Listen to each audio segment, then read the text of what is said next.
Grabe Kuya Jomar, nalilito na. Bigating sponsors ni Carla, may iba pa palang ibibigay bukod sa sing-sing. Ano naman kaya ito? Yan ang sama-sama nating malalaman mamaya mga kalingap. Isang mapagpalang araw sa inyong lahat mga kalingap, sanay hindi nyo po makalimutan na mag-like sa video na ito.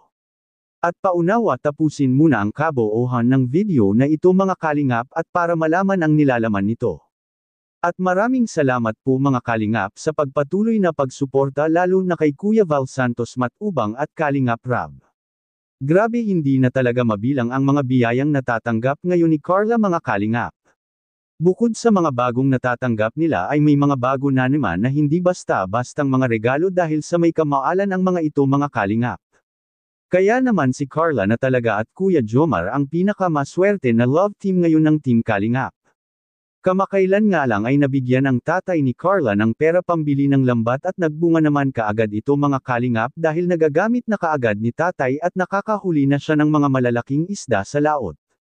Kaya ang laki-laki ng pasasalamat ng mga magulang ni Carla kay Kalingap Rab at sa mga sumusuporta sa anak niya at pati na rin sa kanila dahil ang hindi nila naabot noon ay abot kamay na nila ngayon mga kalingap. At hindi lang yun, ang isa pang mga bagay ngayon na pinaka-the best na natanggap ni Kuya Jomar ay ang magkaroon ito ng sariling sasakyan mga kalingap. Kaya napag-usapan na ni Kuya Jomar at Kalingap Rab kahit hindi pa tapos ang bahay nila Carla ay palaging bibisitahin si Carla ni Kuya Jomar sa bahay nila dahil sasaktuan niya ang kwarto ni Carla sa panahon ngayon na mainit mga kalingap dahil lalagyan nga ito ng aircon pag natapos na ito. At tuwang-tuwa naman si Kuya Jomar sa kanyang narinig galing kay tatay mga kalingap dahil sa botong-boto ang tatay at aminado ang tatay ni Carla na bagay anya silang dalawa ni Carla at Kuya Jomar. Sino ba naman ang hindi matutuwa kapag ganyan ang maririnig mo mga kalingap lalo pa at nanggaling pa ito mismo sa mga magulang ng nililigawan mo. Kaya ang kulang na lang ni Kuya Jomar ay ang sagutin na siya ni Carla.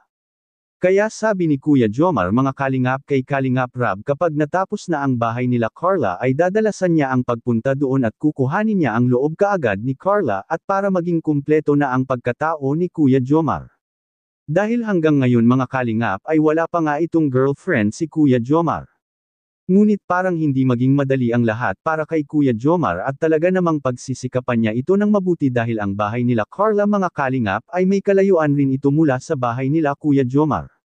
Pero kung pagtiyagaan niya naman ito ay tiyak naman niya na talagang sasagutin siya kaagad ni Carla lalo pa at mas malapit na sila ngayon sa isa't isa at botong-boto pa ang tatay ni Carla para sa kanya.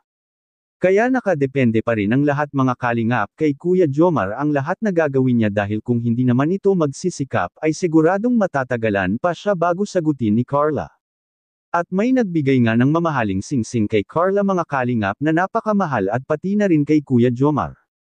Ang sing-sing na ito mga kalingap ay simbolo ng pagiging magkaibigan ng dalawa pero nasa kanila pa rin ang lahat ng desisyon mga kalingap kung tutuhanin nila ang love team nila or hindi.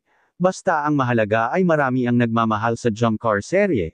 At may isa pang sponsor mga kalingap na nakipagkita kay Carla at para bigyan rin siya ng isang kwentas na napakamahal. Grabe, wala na talagang katulad ang Jump Car sa mga biyaya.